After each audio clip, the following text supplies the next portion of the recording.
ouvintes da Segunda Ativa! Hoje temos duas convidadas muito especiais do mundo do esporte. A jogadora de hóquei do SESI Sub-18 de Mogi das Cruzes, Melissa Belgo, e a lutadora de taekwondo, faixa vermelha-preta, Melissa Yuna. Vamos começar a entrevista com a lutadora de taekwondo, Melissa Yuna.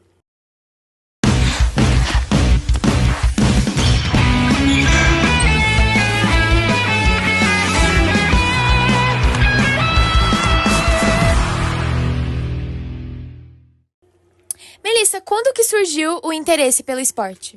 Eu fui numa aula experimental do meu primo. Eu tava indo com meu pai, porque não tinha ninguém pra levar meu primo. Aí eu acabei me interessando, falei pra minha mãe e pro meu pai que eu queria começar a fazer uma aula experimental. E eles deixaram. Minha mãe tava meio receosa, porque ela achava que eu ia parar, porque todos os esportes que eu comecei eu nunca terminei de fazer, porque eu desisti assim no meio. Mas acabou que eu continuei e me apaixonei pelo taekwondo. E há quanto tempo que você pratica? Faço taekwondo desde 2021, então faz 4 anos. Você tem algum título? Eu tenho o título de vice-campeã brasileira, vice-campeã paulista, campeã da Copa do Brasil, campeã brasileira e bicampeã da Copa São Paulo. Como é a relação dos seus pais em relação ao esporte? Tanto meu pai, minha mãe e meu padrasto, eles me ajudam muito no esporte, sempre estão ali me apoiando, independente de tudo. Eles fazem de tudo para estar presente também no campeonato, me levando para os treinos e principalmente me ajudando nas gravações, porque eu também trabalho com a rede social. Como foi ganhar o brasileiro? Bom, um dia antes do brasileiro eu tive uma crise de ansiedade, onde eu fui parar no hospital. E no dia eu fiquei muito nervosa, eu achei que eu ia perder.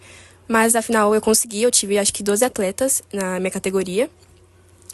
E também eu fiquei bem nervosa ainda porque depois do brasileiro eu ia entrar em semana de prova. Então, isso abalou bastante meu psicológico. Pretende continuar com a carreira futuramente?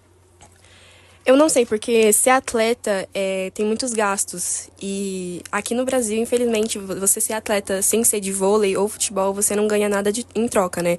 No taekwondo, por exemplo, você só ganha dinheiro se você for para umas Olimpíadas. O que não é muito do meu objetivo. E qual que é a estrutura dessa academia? O que ela ajuda você? Se ela paga as coisas pra você ir ou tudo depende de você? Não, tudo nosso, assim, é tudo pago por nós atletas e pelos pais, tanto campeonato, inscrição de campeonato, o modo de ir pro campeonato, tudo é pago pela gente e os exames de faixa também é pago pela gente. Aí, pra ajudar com esses gastos, eu comecei a vender brigadeiro, porque tava tudo muito difícil para conseguir arcar com os gastos e com todos os campeonatos que tava tendo, ainda mais que final desse ano eu vou virar faixa preta. Qual é a relação com seus kyosanis? Eu sou muito amiga de todos eles, principalmente porque tem alguns da minha idade, mas tem outros que são, tem 20 anos, mas eu sou muito amiga deles. E o meu mestre também sempre confia muito na gente. Como funcionam as trocas de faixa? São 10 faixas até a faixa preta, mas a partir da vez que você chega na faixa preta, também tem os dans, que é até o 10º. A carência em cada faixa é muito diferente, porque a cada nível que você vai subindo tem mais coisa para aprender. E tem uma curiosidade muito legal no taekwondo, é que quando você pega o 10º dan, você só pega se você for muito importante no taekwondo e se você morrer. Vixe, Maria.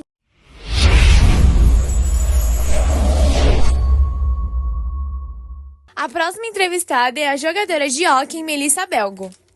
Melissa, quando que surgiu o interesse pelo esporte? Quando eu era pequena, eu sempre frequentei o SESI, né? E eu comecei no polo aquático, no SESI, e eu fiquei até o começo da pandemia. E aí também eu jogava vôlei e polo. Só que aí, depois da pandemia, eu não quis mais fazer polo, porque não achava que eu teria futuro, porque o SESI não tem futuro no polo. E aí foi quando eu encontrei o hóquei lá. E aí foi quando eu comecei a jogar. E há quanto tempo você pratica o hóquei? Eu comecei no Sub-15 e faz 4 anos que eu jogo. E você tem algum título?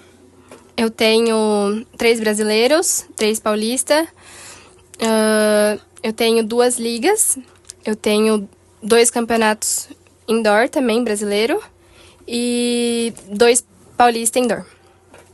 Como é a relação dos seus pais em relação ao esporte? Os meus pais sempre me apoiaram tanto. Mesmo achando que o hóquei, por não ser um esporte muito visto no Brasil, eles sempre fizeram com que eu continuasse jogando, sempre me apoiaram em questão de campeonato, principalmente quando eu tive um intercâmbio para Argentina, e eles sempre falaram que eu tinha que continuar, porque eu passei uma semana fora e não era uma coisa que eles podiam me proibir de ir. Então, eles sempre me deixaram fazer tudo o que eu quisesse no hockey e sempre me apoiaram em campeonatos. Como foi o intercâmbio? Eu passei uma semana na Argentina, né, como eu falei, e foi muito legal, porque lá na Argentina o hockey é muito forte, é o país mais forte no hockey. Então eu fiquei num clube durante uma semana e foi muito bom, porque eu pude jogar com as argentinas, a gente pôde conhecer vários lugares lá, os monumentos na Argentina, e a gente pôde aprender como é viver num país de primeira divisão do hockey. Então isso foi muito bom para aprender. Eu também pude frequentar uma loja de hockey, que aqui no Brasil não tem uma loja de hockey. E poder ver tênis, os vários tacos lá, foi uma experiência muito incrível. E você pretende continuar com a carreira futuramente? Continuar no hockey vai ser muito difícil, até porque no SESI vai até sub-21. Então, quando eu completar quando eu completar 21 anos, eu tenho que sair do hockey. Então, e estar na seleção também não é uma coisa que talvez tenha futuro, porque o hockey no Brasil não é forte. Então, não pretendo continuar. Qual é a estrutura dessa academia? O SESI sempre me apoiou em questão da academia. Eu tenho academia que eu posso frequentar sem pagar. O nosso campo também é bom, comparado com outros campos. Eu tenho tacos, eu tenho a bola que eu posso jogar. E eu também tenho o apoio do SESI, que eu tenho a Bolsa SESI, que se eu jogo brasileiro, eu recebo a Bolsa SESI. Como é a relação com seus técnicos? Os meus técnicos sempre me apoiam, eu tenho 2 técnicos. E eles sempre foram como pais pra mim, porque eles sempre me deram muitos conselhos, eles sempre me ajudam dentro e fora de campo, sempre me apoiando, e sempre que eu preciso eu posso conversar com eles. E eles sempre fazem com que eu não desista do esporte, porque nem sempre é fácil. Todos os dias, a gente pensa em desistir e eles falam não, que a gente tem que continuar, porque eles querem o nosso melhor sempre. Quais que são as regras do hockey? No hockey, tem vários hockeys, né? Tem o hockey indoor, o hockey no gelo. E diferente disso, eu jogo hockey sobre grama e o nosso taco é diferente dos outros hockeys. Se a bolinha for no nosso pé, é falta. O goleiro, ele tem uma roupa super específica para eles.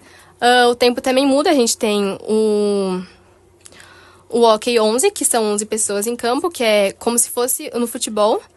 A gente tem o hockey 5, que são 5 pessoas em campo. E tem o hockey indoor, que são 5 pessoas em campo também. Não, são 6 pessoas em campo. E aí, no indoor, usa tabela, que é como se fosse uma ajuda pra gente. No hockey 5 é na grama mesmo, diferente do indoor, que é na quadra. E tem questão de batida, que a gente pode dar. No indoor a gente não pode dar batida. Varrida a gente também não pode no indoor. Então, são muitas regras diferentes do hockey no gelo e hockey no indoor. Entendi. Muito obrigada pela entrevista, viu? Obrigada.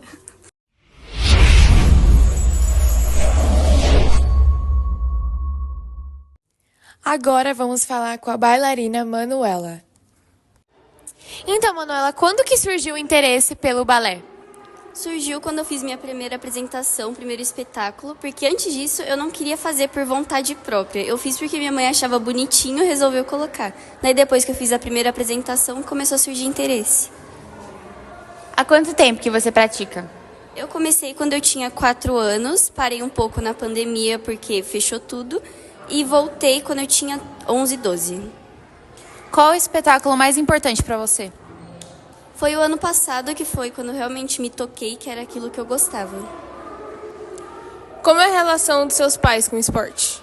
No começo foi meio difícil para eles aceitarem que eu realmente queria seguir com isso, porque não é muito convencional, porque eles queriam uma carreira acadêmica, alguma coisa focada para engenharia ou alguma coisa do tipo. Mas agora, com o tempo, eles foram mais aceitáveis em relação a isso. E você pretende continuar com a carreira? Sim, pretendo, mas ainda tem um tempinho para se formar. Qual que é a sua relação com a professora? Ela é muito boa, adoro minha professora, acho ela muito querida e a gente tem uma relação muito boa, assim. Qual a estrutura do seu estúdio?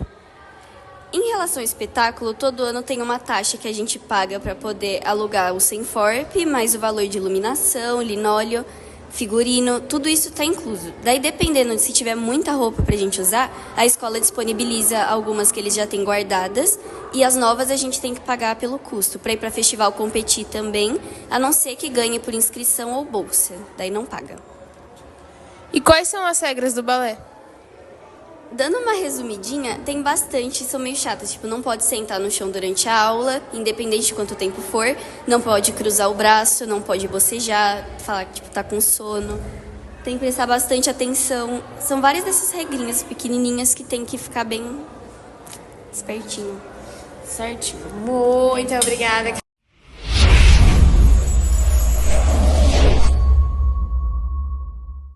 Este ano, nosso trote vai muito além da brincadeira. Vai levar carinho e esperança a quem mais precisa. Estamos arrecadando doações para asilos e orfanatos e sua ajuda faz toda a diferença. O que você pode doar?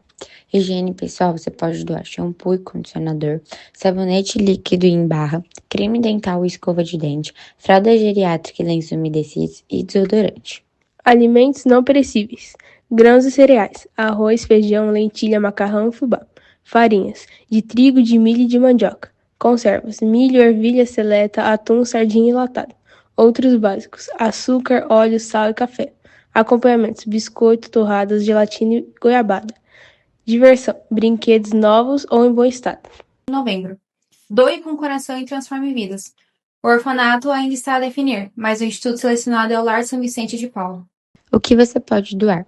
Higiene pessoal, você pode doar shampoo e condicionador, sabonete líquido em barra, creme dental e escova de dente, fralda geriátrica e lenços umedecidos e desodorante.